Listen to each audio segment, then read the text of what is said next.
Further new business? New business. Councilman Weaver. Yeah, Mr. Mayor, I'd like to just address the Twitter account matter. Is this a good time for that? New business. Go for it. Thank you.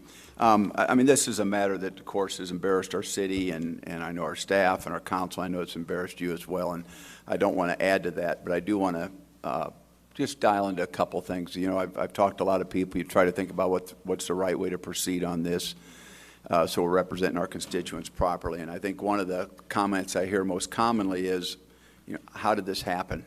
You know, where were we to step up and make sure this type of thing doesn't happen? And so I'd like to, if you don't mind, Mr. City Manager, maybe I'll start with you, Corporate Counsel, Interim Counsel, with just a few questions. I'd like to talk about the timeline of the circumstances as they happened. It's my understanding that I think this account went up about the 1st of March, and then about March 10th it was finally listed as a parody. Is that your understanding on it? I don't know the specifics of when the account started. I was informed on March 14th. Okay, so March 14th is when you became aware of it. And then I know you and I talked earlier. I think a judge signed a warrant on the 14th. And then on March 19th is when you actually stopped the account. You contacted Twitter. How quickly did they turn that account off after you contacted them? I believe the letter was sent March 20th, and the account was taken down within 15 minutes. Okay. So real quickly, we contacted Twitter. When we finally contacted them, it took about 5 or 6 days for that to happen out of your office, but when we contacted them, they turned it off quickly. And then after that, there was some time taken to get an address of the people that were involved, and then to actually, I guess, find the name of the people involved, then find an address on them. That got us up to April 1st, so what, about 10 or 11 days later. And the final search didn't happen until April 15th, but I just want to be sure the account was shut off 25 days before the search warrant was executed. Is that accurate? I don't know the exact details of the actual criminal investigation. Our office does not generally, we're not consulted in any search warrants or any criminal investigation. That's done through the state's attorney's office. That's fair. So we had the March 19th. We do know it was shut off at that time, and I have the search warrant inventory, and it has a date of April 15th. So my dates are pretty accurate. March 20th was when the letter was sent to the Twitter General Counsel. Thank you. And then what is your understanding with regard to the law regarding impersonating an official? That's a criminal statute, and I would defer that to the expert in the charging of criminal offenses, and that would be our Peoria County State's Attorneys. Okay. I sent you a copy of the section earlier today, just so you'd be prepared for that. And that references, and I'm just going off of what an attorney in town had stated for the Peoria Journal-Star, that it specifically does not include Twitter accounts when you're talking about impersonating an official. Do you have any understanding of that? Again, that's a criminal statute, and I would defer to the interpretation of the expert or the charging entity, which would be the Peoria County State's Attorney. Okay, thank you for that. And I believe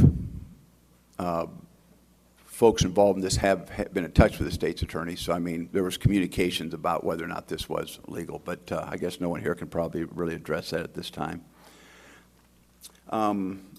With regard to, my concern is if Mr. O'Day, with the Journal-Star, is correct that this really doesn't rise to a question of impersonating an officer, I mean a elected official, as a crime because of a Twitter account. I'm concerned about why this search warrant included searching for drugs. So we have this individual with this prank that by now we know it was declared a prank account March 10th as a parody account. And by the time this search warrant was executed, it was executed asking for the opportunity to search for cocaine, heroin, and drug paraphernalia. Does anyone understand how that got elevated to that from just impersonating an official? Again, our office, the legal department for the city of Peoria, we do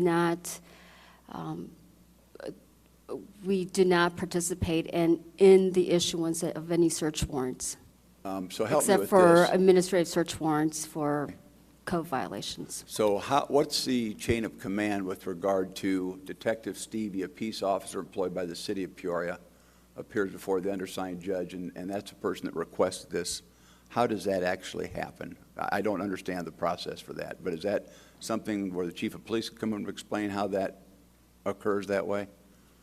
That I would defer that to him, how a criminal investigation or a criminal subpoena is issued or obtained.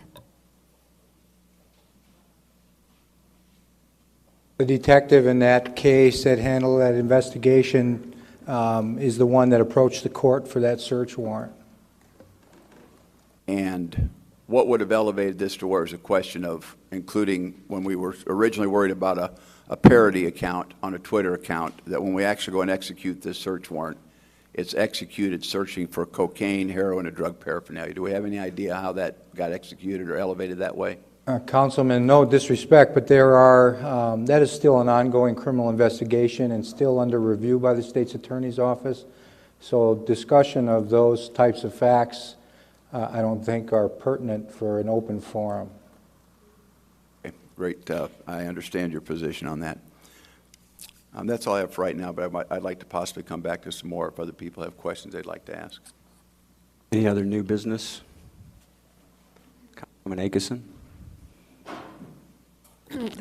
Chief, if you could just come back up for just 1 second. I called the Corporation Counsel, Interim Corporation Counsel, Ms. Williams, on Monday and asked her more about this because, you know, initially when I heard about it, and in full disclosure, I have a son who practices comedy, improv comedy, sketch comedy. He works in Chicago. He's been on stage at Second City, Improv Olympics. I've been embedded in this kind of raw, impolite humor for the last 4 years.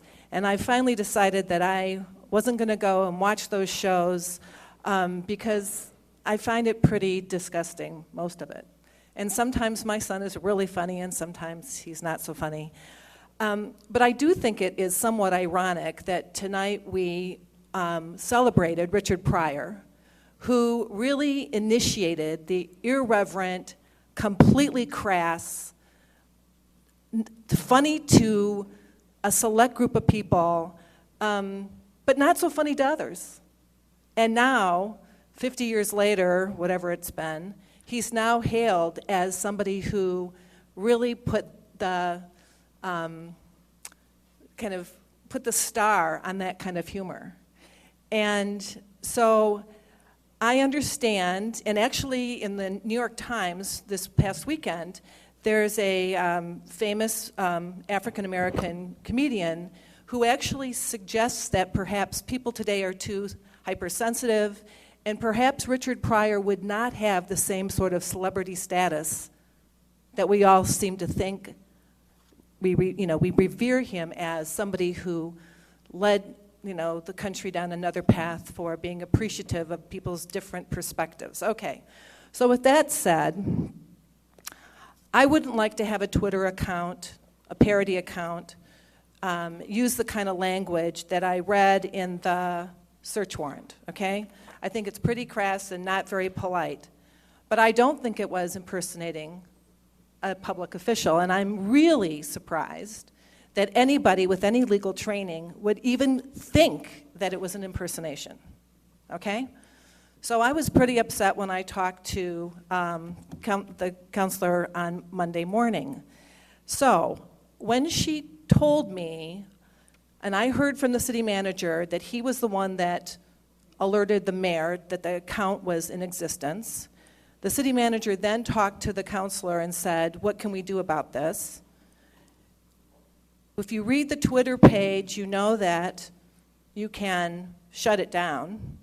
You call them up, you fax them information, and they contact the person that's the author, and then it gets shut down, or it gets changed. There's the label of parody. And then it's over.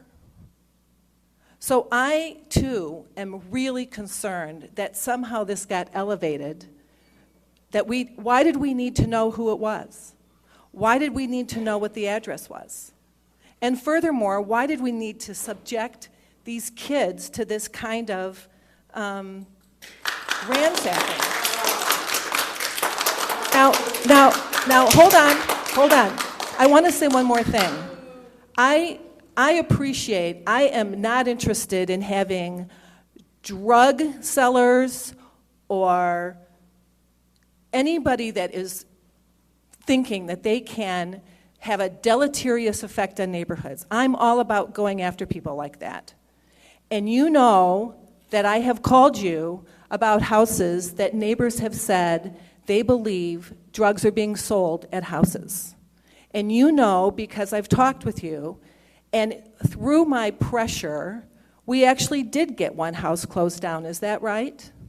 Right. It took about 2 weeks. And I really appreciate it. And I know that the neighborhood on the East Bluff really appreciates it too. But I am stumped.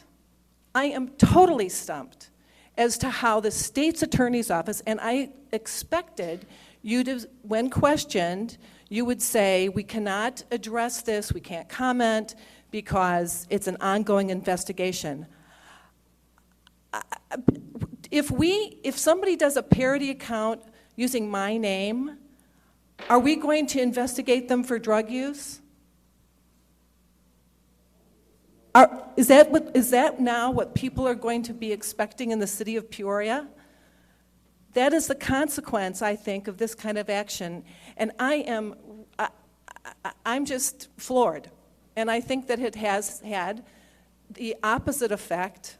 I think someone calls it the Streisand effect. So when the mayor didn't want to have that kind of commentary going on so that 50 people could read the total crass, not funny, totally disgusting, in my opinion, impolite, that's what our country is all about. People get to talk and say things that sometimes people think is really stupid.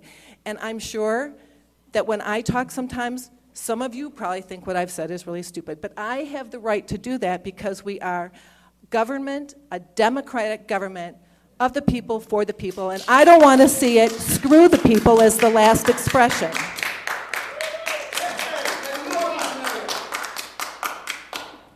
And I didn't do it for applause. So, are you still going to say it's under investigation? We did 3 warrants. They were all necessary. I can say this, that our interpretation of the statute is that what was going on in that Twitter account was contrary to the statute and illegal.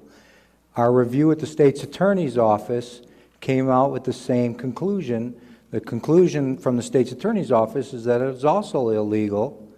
The review by the judges on 3 separate occasions, on 3 separate warrant requests, also coincided with our opinion that the behavior exhibited on Twitter was contrary to the statute.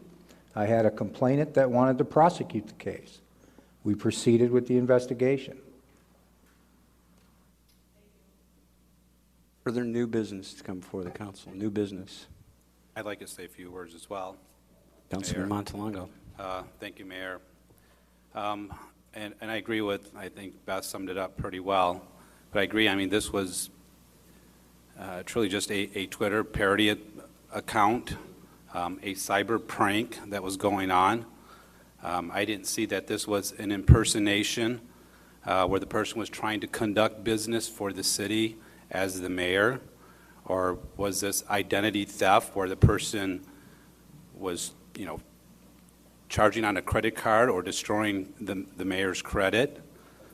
My concerns are there was too much power or force used on these pranksters, and that's really all it was. It makes it look like the mayor got preferential treatment, which other citizens don't get and will never get. I look to see how other public officials have handled this.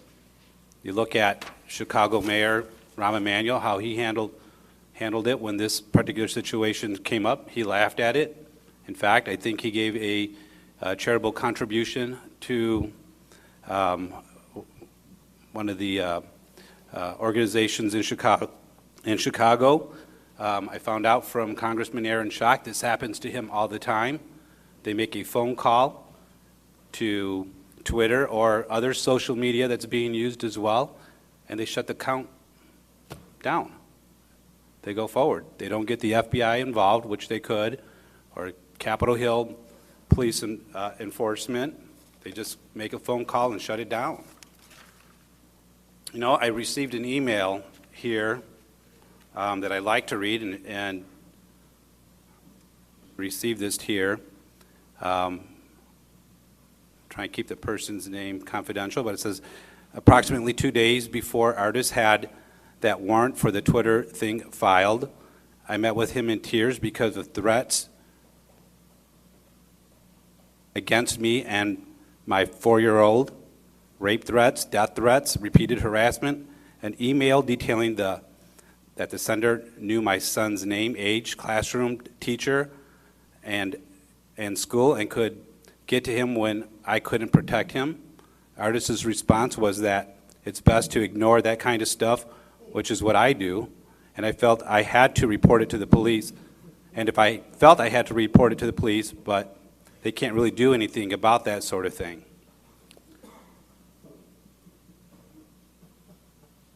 I just really have a hard time understanding how management can give direction to one of our city employees to use so much force to go after a joke.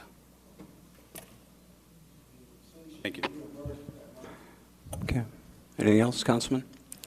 Yeah. Mr. Mayor, I have another Yeah, comment. let me just, and I'm not going to get into a reply to Please go ahead. I'm sorry. everybody's. Thank you. Councilman Montelongo, to bring up a hearsay comment that happened between me and another person and put it out there as factual, I can just tell you that was not what the conversation was. So the conversation wasn't do what I do, ignore it. I advised the person that said that to speak to the police or the authorities that could handle it. So you have your version, I have my version. There was 2 of us in there and you weren't one of them. But I appreciate you putting that out there just to keep the free flow of objective information. So thank you for that. Mr. Councilman Weaver. Yeah, thank you, Mr. Mayor. These things are tough, and I know it was tough on you, Mr. Mayor. I think probably all of us around the circle have had times when we've been, felt attacked on things. And my first time was when I was running about 3.5 years ago right now, and I saw something go up on a blog about myself, and all of a sudden I realized what it's like to be ridiculed, and it's embarrassing. But I figured out who the person was. I called him, and I said, "Hi, my name's Chuck Weaver," and the guy went, "Oh, crap," except it was a worse word than that. And I said, "No, not a problem. I'd like to come down, sit in your living room, and have a beer with you because I don't think you really know who I am if you're writing those things about me." And we did have a beer. We've had a number of times sitting down with a cup of coffee since. I think I could call him right now, and he'd say he's a friend, and we communicate. And I believe that's the right way to handle these things. We have a problem, and I'd like to go to you, Mr. City Manager, if you don't mind. I think this is the 3rd circumstance we've had like this where our city's called into question. And any one of them standing alone doesn't look like a problem. All 3 of them together look like a problem. And you know what 3 circumstances I'm talking about? Okay. And Mr. Chief of Police, you understand what 3 circumstances I'm talking about? Yeah, everybody in the room does. And so when we start going down a path on something like this time, somebody should have been saying, "Hold on a minute, guys. Let's do a gut check here." I want to understand what kept our staff. I mean, it's not my job to challenge the mayor on what he's doing. That's the electorate's job to challenge him on what he's doing. It's my job to ask the staff, why didn't someone step up and say, "This looks like strike number 3, the path we're going down here"? What keeps us from doing that? Do you have a thought on why we didn't, and do you have a plan on how we won't in the future? Well, again, this is a situation where there was a complainant, and it's a criminal statute. As far as a civil matter goes, as far as getting the account shut down, the response that was taken from the time that we found out about the account was to do just that. We reached out to Twitter, we emailed them, we tried to get the account shut down as quickly as we could. In this Do you understand what question I'm asking you about? I do, Okay. but I guess I what I'm apologize. saying is that first, the initial response was to try and get the account shut down. Second was this question, which I think is still out there, that the chief has mentioned, that there's a difference of interpretation over this criminal statute. And I think there's an opportunity for that to work its way out through the court system, and that's why we have the state's attorney, that's why you have the judges, that's why you have the entire criminal justice system to look at that. There's two different interpretations of the statute right now. I don't think in public policy there's two interpretations. I really don't. And I guess I would ask you that if you see me going down a path like that, you pull me aside and say, Chuck, let's have a cup of coffee. There's probably two ways we can solve this. And I'm not judging Mr. Mayor on what he did. I'm just saying we've had 3 of these. We cannot have a fourth. What is your plan that we don't have a fourth circumstances like this? And they're all in the bubble. They all might be perfectly right, and maybe public opinion is inaccurate, but there's a sense they're wrong. How do we make sure we don't have a fourth? Obviously, I think that the lines of communication between the police chief and myself and between the corporation council needs to be strengthened. We'll continue to work on that so that we can have those kind of conversations and frank conversations. But part of this is also about management. And in some of these issues, I don't want to get involved as the city manager in telling the police chief how to do his job. That's his role as the police chief to enforce the laws. That's what he's been appointed to do by this city council and by a previous manager and works now under my direction. But ultimately, they've got to make those judgments. If we start getting involved in every decision that they're making, that has another problem in and of itself. So we have to look at this. I understand your point. But you just said this, that the police chief enforcing the laws, but I think we heard a minute ago that he really doesn't understand the details of this. It was really the state's attorney that was driving this particular matter. If it was the police chief, then our corporate counsel would understand whether or not we're on path, but she It's doesn't. at the intersection between the criminal justice system, between the enforcement of the laws and then the prosecution of the laws. And so that's ultimately what you're dealing with here, is that intersection between when the police department feels that a crime has been committed, and they go talk to the charging attorney, and the charging attorney in the state's attorney's office decides yes or no and whether or not they're going to charge in that case. So that's at that intersection between those two agencies as they have to work that through. I heard everything you said. I'm not comfortable with the answer. I think we've got to deal with our culture. We got to make sure these things don't happen. We have to make sure we're trying to look for other ways to resolve it. March 27th, you and I and Mayor Ardis sat down along with Councilman Turner and did your evaluation. So it was right in the middle of all this going on. And one of the themes that had come up before that was the importance that you work for the entire council, and a sense from the council that sometimes your loyalty to the mayor is too great and your loyalty to the entire council is not sufficient. Have you ever heard that comment before?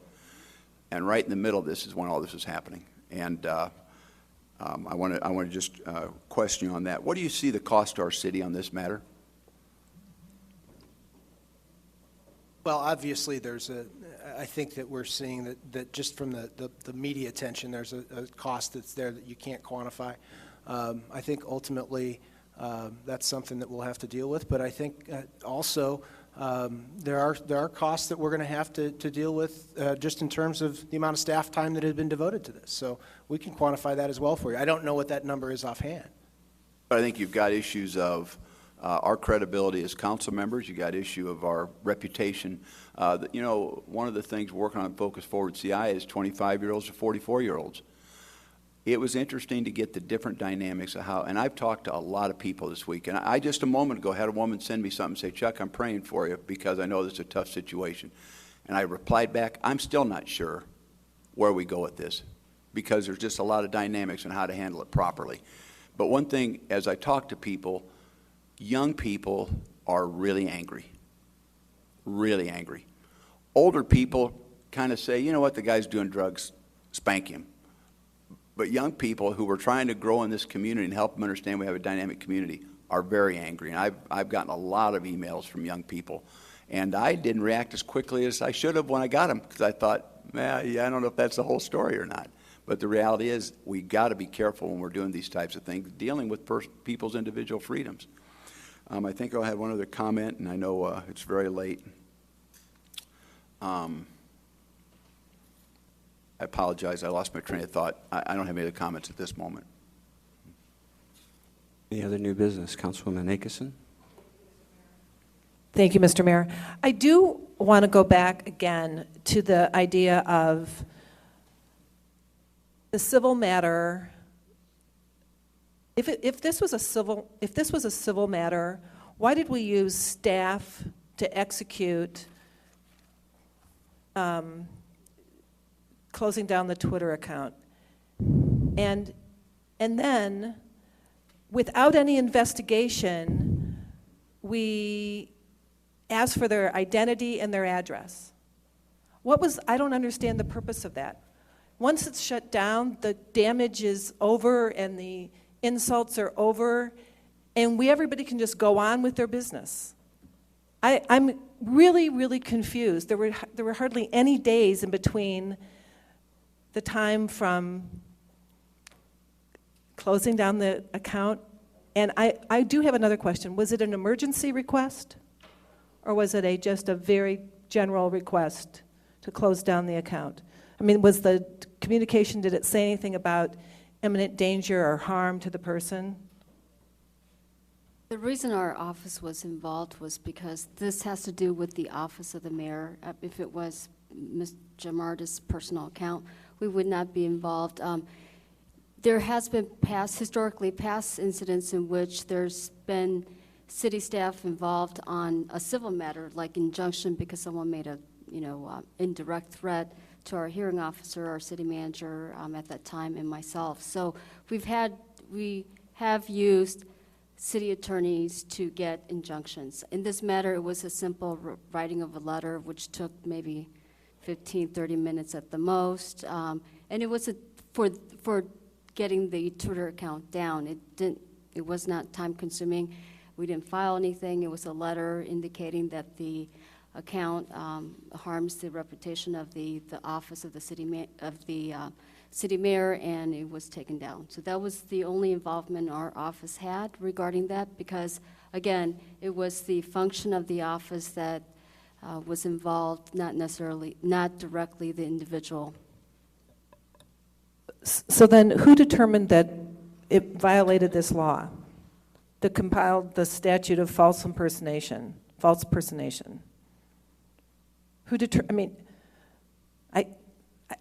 still struggling with how did it escalate to the level that it has, and we are now the butt of the jokes. It's been covered by every news station, media outlet. It's now morphed into, I saw one news report that had 30, well, actually, I think this affidavit, this copy of the warrants, it's had 30,000 downloads. That's way beyond the 50 people reading the Twitter, which, by the way, I still will say it was pretty raunchy. But it is still free speech. And I think we're going to discover that it is protected, and will cost the city a tremendous amount of money. And we've lost our credibility about how we run things in Peoria. I am very, very, very disappointed. I think we've seen a series of bad judgments based on visceral, emotional action that, as council people, we're supposed to always keep in check. Thank you.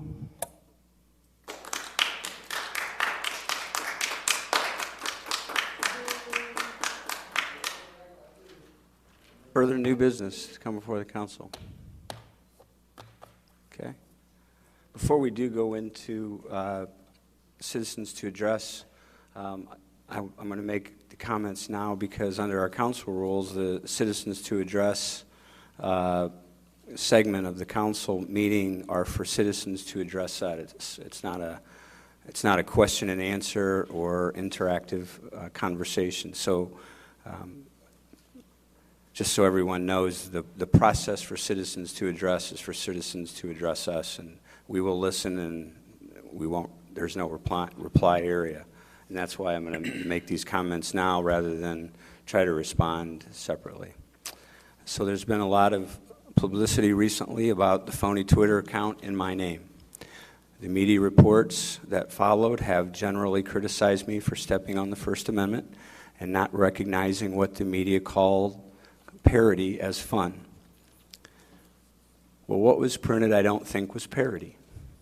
And it certainly isn't fun when you and your family are on the receiving end of scurrilous sexual description.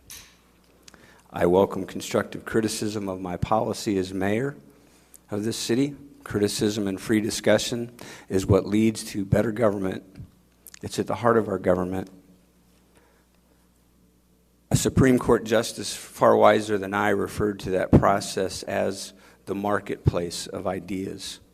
And where there's a free marketplace of ideas, citizens are better served by their government. Or so it was believed when that utterance was first made more than 80 years ago. I still would like to believe in the free marketplace of ideas, and I still do believe in the vigor of the First Amendment and what it means to each and every one of us. To say what we believe, especially about the governance of our lives by officials we freely elect. But I wonder,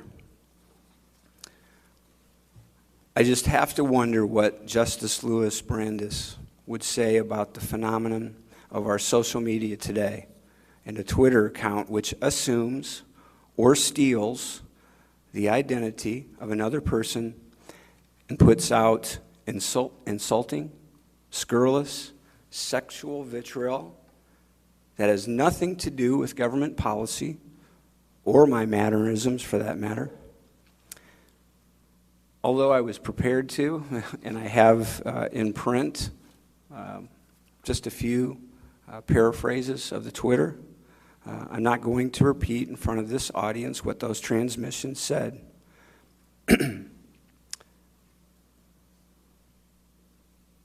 They went way over the line. And for anybody that hasn't seen them, I'd be glad to hand you a copy after the meeting. It wasn't the mayor's fat and bald and losing his hair and he's a bad politician. For that reason, my immediate reaction was a deeply personal one on behalf of my family and myself. As a person, I felt a victim of sexual doggerel and filth. It was filth. It was absolute filth. And perhaps I'm guilty of reacting as a man and as a father and as a husband rather than as a government official with whom constituents might disagree. But what's done is done.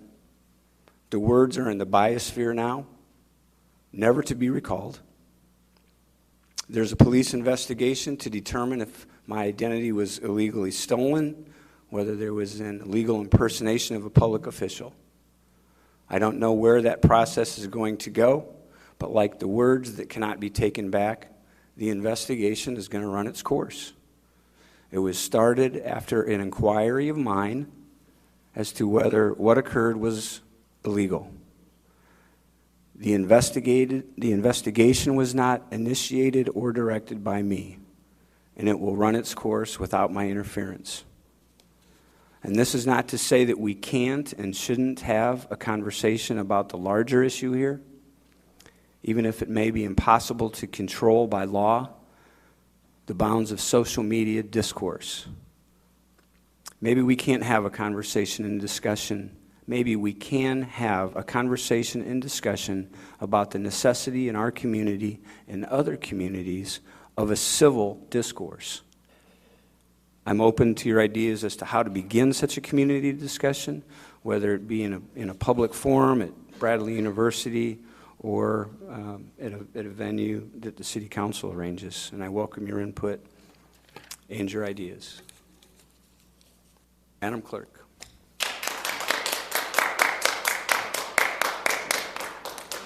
We're at citizens' opportunity to address the city council and the town board. Okay, so citizens to address the citizens to address the council. We would ask that everybody respect protocol that wasn't respected during Councilwoman Akeson's message. We ask that you give us your name and address for the record, and we would just ask that you try to keep your comments to 5 minutes or less via the timer. The first person is, and some of these people maybe have left the chamber because I think they were here to speak on a specific issue, but the first was Dan Hellige. I don't see him. Mr. Parmenter, he's gone. Okay. Don Schaefer, did he leave too? Okay. Amber Asher.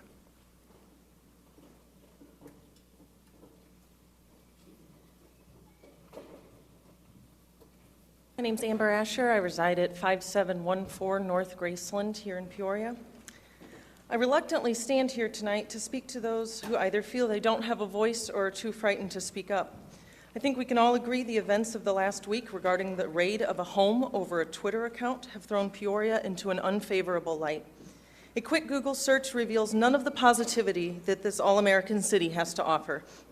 Instead, a search will show Peoria being questioned and mocked for the actions of our police force prompted by a complaint from our mayor.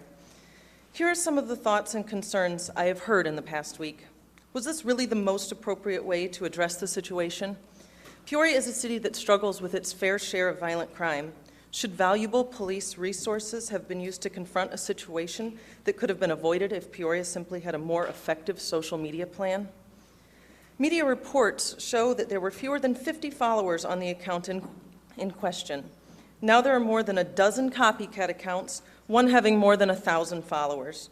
Despite this backlash, there has been little in the way of accountability. Before tonight, just one city council person had asked for more information regarding the raid, and there had been no response from the police department or the mayor, who's largely dodged the issue. How many taxpayer dollars were spent on this investigation, and how many more will be required to clean up this mess? This was avoidable.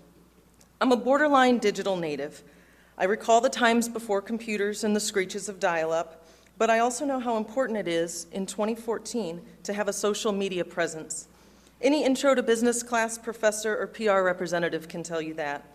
Properly maintaining all forms of digital stewardship is the best way to control your message. Instead, our mayor chose to act reactively, not proactively. Mr. Ardis, who presided over a campaign to have Peoria named an all-American city, an online effort, chose to leave the door open for imposters on various forms of social media and to a disastrous end. Now, my hometown and our city has become a national joke. Our resources were squandered and our reputation sullied. This is without mentioning the uncertain futures of those who were directly involved. By the time police sought a search warrant for the home, the account had already been shut down. Why then was it the target of such heavy-handed police scrutiny? Were the amount of resources used really necessary for what is seemingly a trivial matter? We have reached a point where a large portion of our society gets their information online, and right now the impression of Peoria is that we're behind the times, Mayberry-esque. This debacle has made us look like a city in pursuit of frivolous offenses instead of one looking forward to solving complex problems and supporting innovative solutions. Thank you.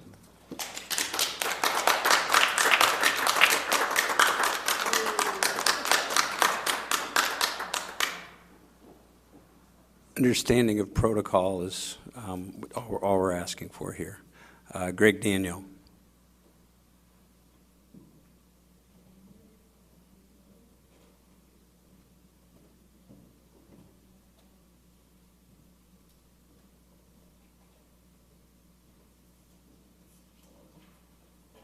Greg Daniel, 5602 North Merrimack. I was just, who's going to pay for all this if they turn around and sue? Does the city of Peoria carry insurance for this? I mean, every time someone says something about you, if you take the position of being an alderman, a mayor, representative of any kind of group or any group of authority, you can't use the police as your personal police squad. I mean, you said you got tough skin. Take a little criticism. I was the president of a local unit for 15 years. Every meeting I was threatened, people wrote stuff about me, I was even assaulted. But I didn't call my big brother to come beat him up afterwards. Grow up. Mr. Sierra.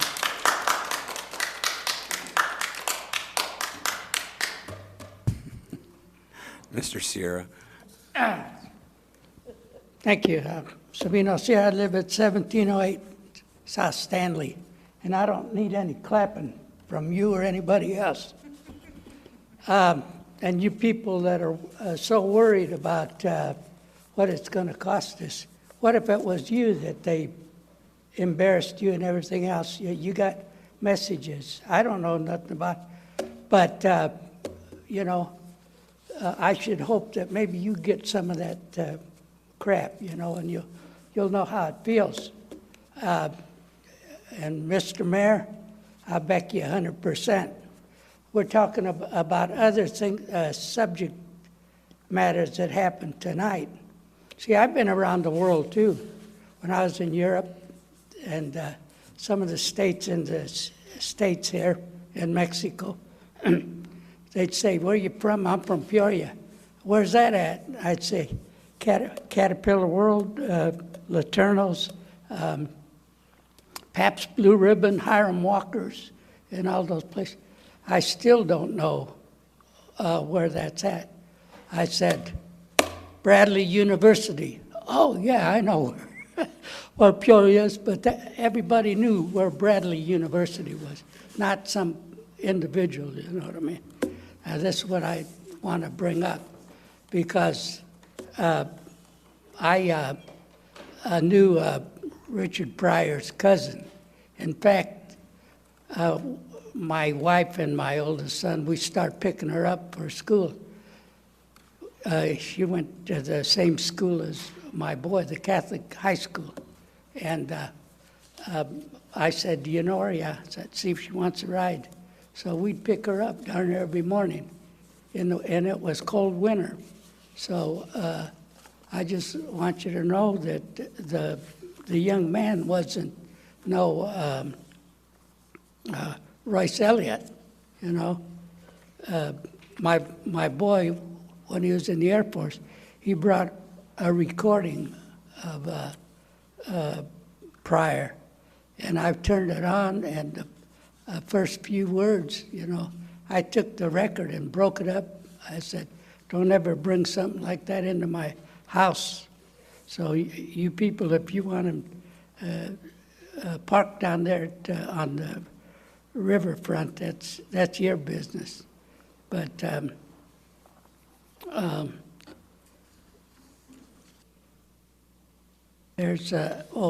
I wanted to make a request. Maybe we can lower the speed limit on my streets, Stanley Street on the south side. They come by there pretty fast, and we got a bunch of young kids now on some of those blocks. And I myself, I see them heading for the cars like they're going into the streets. So I slow down, sometimes a little less than 20 miles an hour. I'd like to ask for the city to lower the speed limit on Stanley Street from Star Street to Adams Street, if that could be arranged. Also, I'd like to see a resident, don't scare people, in the first ward. I know a couple nice places that don't need any fixing up or anything, If the chief wants to know where they're at, I'll tell him. And also, those potholes that they were supposed to be working on. You go down from Lincoln to Adams Street on Western. They got some big holes there. And when you turn at the intersection of Star and Western, on the south side of the intersection, there's some big holes there when you turn the corner. So that fella that you paid, did you pay him yet? Don't pay him, 'cause he was supposed to go around city looking for those holes, and I guess I don't know what his problem was. I don't want to say too much of him because I might get sued too, and I'm just a poor man. But this, we've been, the city's been sued before, and we've had to shell out money, And so just get ready to pay it, you know what I mean? But don't start this, that we're a laughing stock. I've said before, this isn't quite an all-American city because you go down to the south side and it don't look like all-American city to me. So let's start doing some better improvements down there for the residents. I'm going to go home and eat my homemade enchiladas that I made for Easter dinner. So I'll talk to you next time. Thank you. Thank you. Mrs. Elliott, Carolyn Elliott.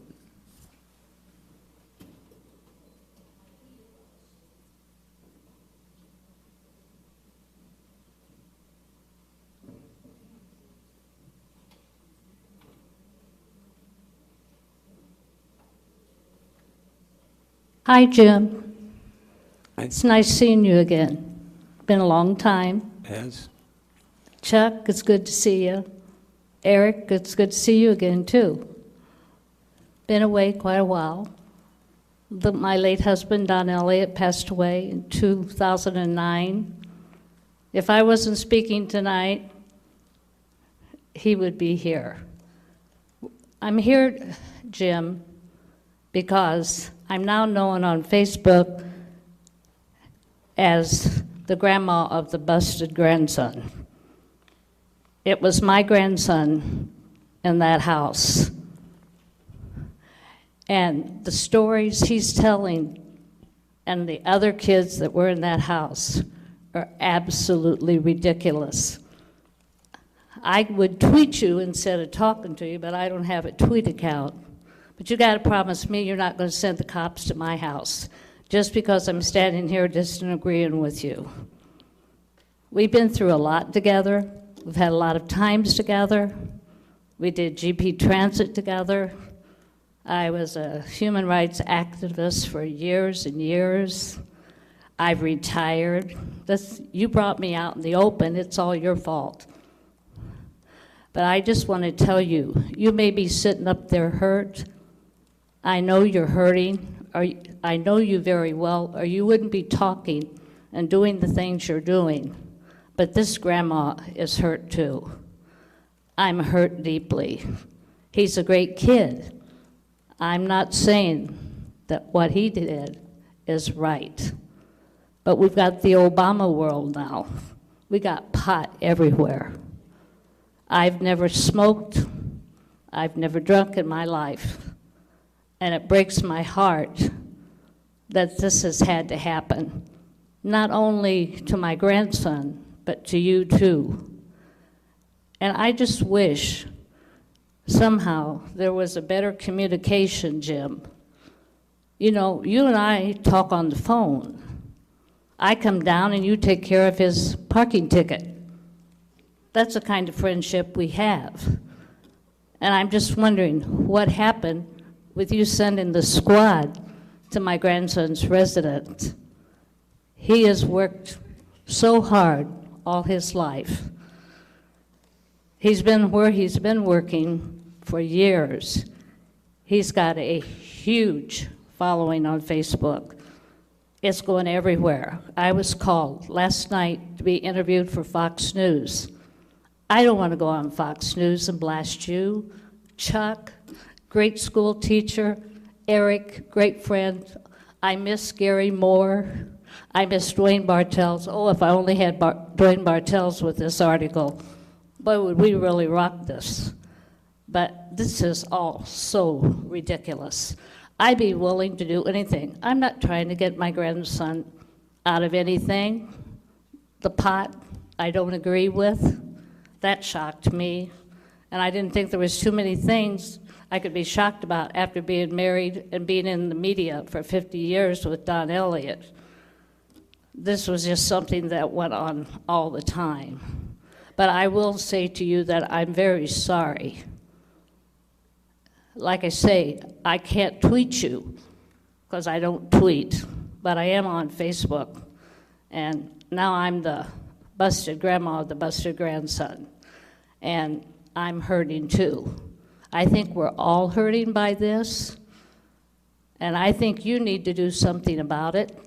I don't think you need to use your employees as weapons to get even with the citizens of this city. We have the right to stand up for what we believe in. We have the right to have freedom of speech in this country. The details that are coming out of that house, that what happened, that house was literally torn to shreds, turned upside down. I have a broken-hearted grandson. He's got a broken-hearted grandma, and I'm sure you're hurting too. But can't we all? I'm not asking for any special favors like the parking ticket. I'm just saying, isn't this ridiculous? Didn't you overuse your power? Didn't you take away the rights of the citizens of this city? I've lived here since I was in the 70s. And to my life, I've never seen anything like this. It's going everywhere. And I know you're a decent man. You've always been decent to me. And I'm just asking you to send some of that back to the citizens of this community and not use your police force to do what you did to my grandson's residence. Thank you, Jim.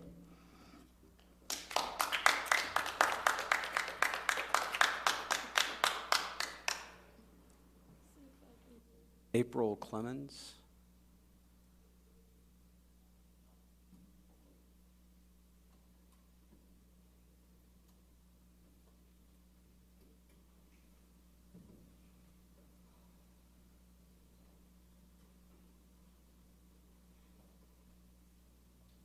April Clemens, 1502 West Bradley.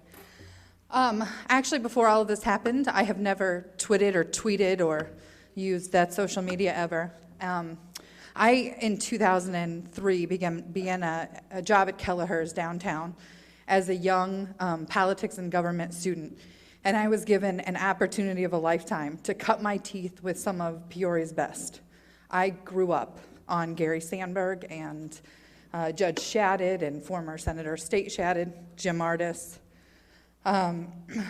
Dave Kohler. I got to see a lot. I got to be a fly on a wall. And back then, I thought you were all just exceptionally amazing, and you taught me so much. I remember coming to you once during your inaugural run for mayor, and I was asking you about something that I wanted to change in my city. And the advice you gave me then was this. You looked at me and you said, April, do you want to die on this hill? And I didn't know what you meant then, and I think you were telling me to pick my battles. So as I've watched all of this unfold, and it's become glaringly, apparently clear that there was a huge violation of rights, absolutely stomped on. I don't think there's a gray area here in the interpretation of a law. As a matter of fact, the interpretation of that statute sounds like a really bad essay exam on my first year law student exam. I mean, anybody could read the statute and understand that this is absolutely a violation of free speech and absolutely a violation of search and seizure. You overstepped your bounds. And so now here we are at the end, and what's done is done, and it can't be undone. So the question becomes, where do we go from here? And is the story going to be how Peoria just screwed this up? And quite frankly, Mayor Ardis, how you screwed it up. And Chief Settings Guard, how you screwed it up. And quite frankly, those three judges, they blew it. So is the end of the story going to be that we blew it and then we did nothing? We all sat there and we said, we're not going to comment, we're not going to do anything. Or do we change the story, and does the story become what we did differently? And so I think that starts with an acknowledgement on Mayor Ardis's part, an apology, quite frankly, that he screwed up. I understand you were hurt, and I understand it was out of line. And I also want to add this. So what I was trying to say is I hadn't tweeted before, but so I'm a mother of a 6- and a 4-year-old boy, and I'm now also the proud owner of a Parody Mayor Jim Ardis account with over 200 followers. And now a political dissonant of the city. You know, I have that right. I have the right to talk about policies I don't like, and I have the right to use vulgar language, quite frankly. And I have the right to make jokes that might be totally off color, but it's still protected speech. At the end of the day, it's protected speech. So I'll wrap up with this. I hope that given this opportunity, we change the story of Peoria from being this big, huge mistake to what we're going to do right and how we're going to change it and how we're going to improve communication and how we're not ever going to do this again. The late, great Gary Sandberg would have, I'm sure he's just rolling over in his grave over this. He would just absolutely be shocked. So let's do better.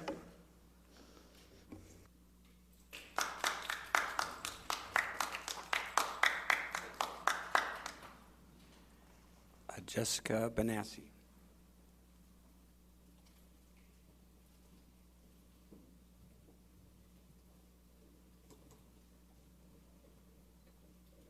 Hi, I'm Jessica. I have a business at 619 West Main Street. I was not planning on speaking, so I don't have anything prepared, but I really love Peoria. I want to say that my first response to this incident was to not say anything publicly, especially not on social media, because I had a moment of fear. And for me to be afraid to publicly say anything about city officials is kind of a problem. And so because of that, I forced myself to come here. Everything that really needs to be said has already been said, except for an issue that I have as somebody that loves Peoria, that convinces people to try to stay here, to come here, to move here, to do business here, is that we have a PR problem. And once this happened, kind of looking around and realizing that our social media relations are severely lacking, it's sad, actually, and that you cannot like social media, but you can't ignore that this is how people communicate now. And city officials should take control of their social media accounts, and I feel like if you had, that this would not have happened. And I'm a big fan of being more of a solution to the problem than standing here and criticizing. I'm actually really good at social media. I built 2 businesses on social media. I advocate for a neighborhood primarily using social media and a lot of sweat. It's really, really important to everything I do, so much so that I was able to quit my job. I work for myself. All of that was because of social media. So I would like to advocate for the city to really develop a social media plan and to really take control of their social media and really put out a positive PR presence, because I love the city so much and I know that it has so much good, and I'd like to see more than just a couple of random press releases. I'd like our city officials to understand what it means to take control of your Twitter account, your Vine account, your Facebook account, your Instagram account, how to control what you look like, how to manage your online reputation. And I'm willing to help, so that's what I have. Thank you very much.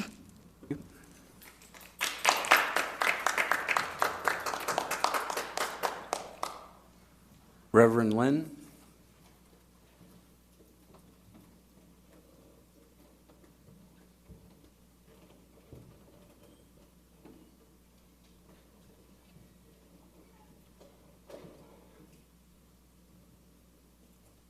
Hi, I'm Father Greg Lynn. I would like to make an appeal for peacemaking in light of this debacle. I'm personally unnerved and lamentful that our civic leaders utilize what appear to be passive-aggressive and bully leadership over something as asinine as this Parody Twitter account. Passive-aggressive and bully leadership tactics erode at the legitimacy of any authority utilizing them. In his 2013 book, author and journalist Malcolm Gladwell writes in David and Goliath about how important legitimacy is for any authority. He explains, when people in authority want the rest of us to behave, it matters first and foremost how they behave. This is called the principle of legitimacy. When the law is applied in the absence of legitimacy, it does not produce obedience. It produces the opposite. And the excessive use of force creates legitimacy problems. And force without legitimacy leads to defiance. So when Chicago's mayor, as alluded to by Councilman Montelongo, Rahm Emanuel, found himself the subject of a not safe for work Twitter imposter, he chose a way of peacemaking by offering $5,000 to the tweeter's charity of choice if that imposter revealed himself publicly, which he did. Such peacemaking kept Emanuel and the imposter from embarrassment, and it boosted that mayor's legitimacy. It's not often Chicago city leadership looks more benevolent than anybody else. The measures used last week are the way of empire. They are a way of the sword and the shield. But there's a different way. It's the way of sacrificial leadership, and it's the way of servant leadership. And its symbols are the cross and the towel. In other words, a leader can lead out of fear or out of love. Love defined as goodwill in action. The consequences of leadership through fear are intimidation and resentment, and it is ineffective in its leadership. But servant leadership, leadership leading through goodwill in action, it works. A mentor of mine, Dr. Tony Barron of San Diego, runs the Servant Leader Institute. He has trained 75 of the Fortune 100 companies in the United States on servant leadership. If servant leadership works in the corporate setting and in the boardroom, it can work in Peoria. In light of this, I want to ask our civic leaders involved in this issue if they will now choose a different way, a way different than the sword and the shield. Will you be peacemakers, and will you pursue peace and reconciliation, especially with the 3 citizens involved in last Tuesday's raid? An ancient letter written by someone named St. James says that peacemakers who sow in peace reap a harvest of righteousness. That is, if you want right action and want right relationship, that's the idea of righteousness. If you want those things out of citizens, out of other people, then sow peace. Be a peacemaker. If it sounds foolish, that's fine. But have you tried it? You might just find that it also reaps a harvest of legitimacy as someone in authority. So I thank you, City Council, for holding our leadership accountable. I hope that you continue to do so. And again, this is not a rhetorical question. Will the civic leaders involved in this debacle pursue peacemaking and pursue reconciliation?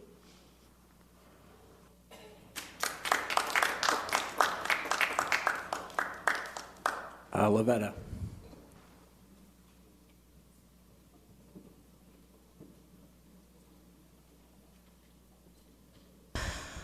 Lavetta Ricca, 711 South Green Lawn. I just want to say that I'm a citizen of Peoria for 76 years, and I'm not ashamed of Peoria. I'll go to the highest mountain and tell them I'm from Peoria, Illinois, and my mayor is Jim Ardis.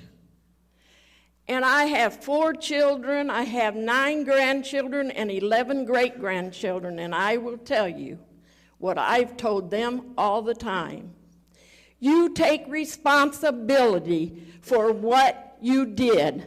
The house wouldn't have been tore up, the hearts wouldn't have been broken if they hadn't have gotten on that computer and did that foul, whatever it was. And in my opinion, that's what's happening to society now. Nobody takes responsibility for what they did in the beginning to start it all. And somehow, this computer business, where they can go on there anonymous and say whatever they want to say about people, we're livid when they bully a kid and a kid ends up going out and hanging themselves because of what they've said on a computer. But then we're supposed to tell you to ignore it and your family to ignore it? I don't think so. Good for you, Jim. Madam Clerk. We have an executive session.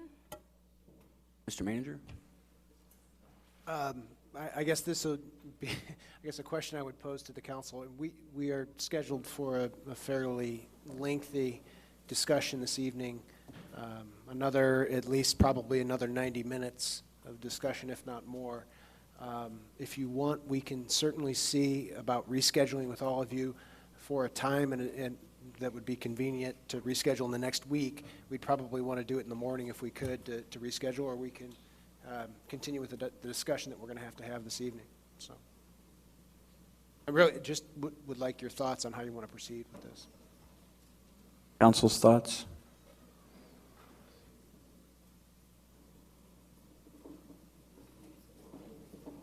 Councilman Regenbach? I think this is an important topic that we probably need to be a little fresher on than personally I feel right now, so rescheduling would be my pleasure. I agree. Akeson? Pardon me? Oh. I do too. I agree. And I'm looking for consensus here. I mean, you know, if we need to take a vote, does anybody? The concerns are probably going to be that, you know, we all have an ability to find a time here in the next week to do that.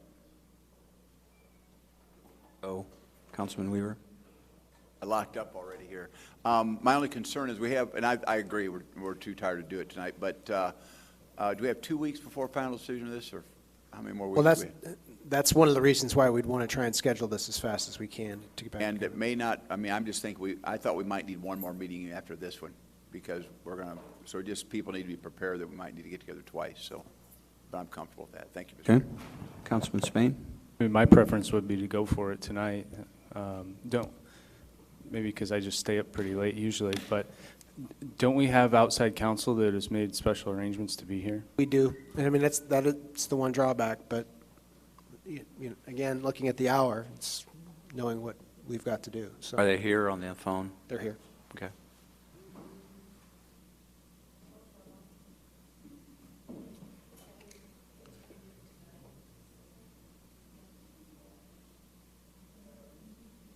What was, I can't hear. I think technically we can continue the meeting until the morning, I think. Is that right? That we can, I mean, there could be a motion to continue the meeting to tomorrow morning, and then open up the meeting, public meeting, and then convene into executive session. Right.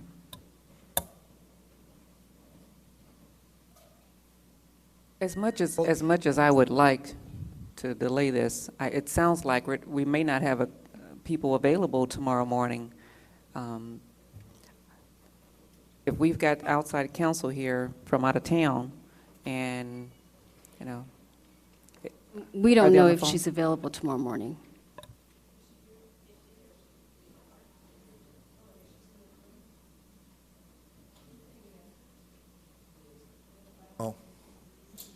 Councilman Turner. Thank you very much, Your Honor. My opinion is that we got to pay the piper for sitting here and spending a lot of time discussing a lot of things that we didn't really need to discuss in that much detail. So let's pay the piper and go in and do our executive session and not have to deal with it. I can't be here in the morning. I have a doctor's appointment, and I got to take some tests, so I can't be here. So thank you, Mr. Chairman. I mean, this is a big issue. If Councilman Weaver is correct, and we may need to have another session after this, do we delay? Looks like we go to executive session. Councilman Greb? Mr. Chairman, this city council has gone soft and weak. I can remember under Mayor Greaves when we had many 1 o'clock, 2 o'clock, 3 o'clock in the morning deals. So I think we ought to get this done and cut to the chase and conduct business. Okay. Council Williams? Yes, so that would be under 2C11, litigation when an action against, affecting, or on behalf of a particular body has been filed and is pending before a court, or when a public body finds that an action is probable or imminent, in which case the basis of the finding shall be recorded and entered into the meetings. And 2C21, discussion of minutes of meetings lawfully closed, whether to approve the minutes in accord or semi-annual review. Okay, we have a motion to go into executive session by Councilman Turner, seconded by Councilman Moore. Seeing no discussion, please cast your ballots. That motion passes unanimously. We have a motion to adjourn. Councilman Johnson, seconded by Councilman Spain. That motion passes unanimously. We'd like to thank Tanya Kuntz and her listening audience at WCBU as well as Cable Channel 22, and this meeting is adjourned.